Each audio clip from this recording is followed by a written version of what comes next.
বাসায় আসছিলাম একজন যে তোমার দোকান নিতে আসছে আমি তো আমার দোকান করে সাইডে আমার বাংলা সুরা দেখতেছি আমি বলতে পারি না কালকে কইছি দোকান সরানোর পর ওর বাবা বাসায় ছিল না কাজে গেছিল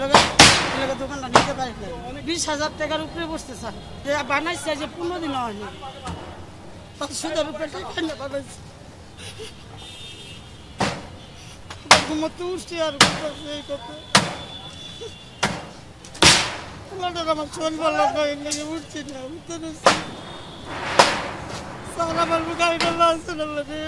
ফার্স্ট আমার গাড়িটা নিতেছি ম্যাজিস্ট্রেট আমাকে বলছে তোমার গাড়িটা নিয়ে যাও রাস্তার মাথায় পর্যন্ত নিছি তারপর বলে তুমি নিয়ে আসো তারপর বলে তুমি নিয়ে আসো আমি নিয়ে আইছি তোমার লিস্ট করে তোমার গাড়িটা আমি দিয়ে দিব আমি রাখা গেছি এখানে 10-12টা গাড়ি মিলাইছে একটা মহিলার গাড়ি ছাইরা দিছে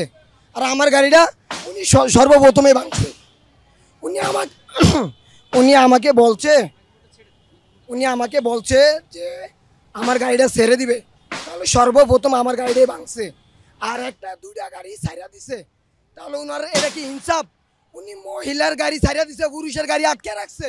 আমি এটার চাই আমার গাড়ি জরিমানা সম্পূর্ণ ম্যাজিস্ট্রেট দিতে হবে পরে কি বলছে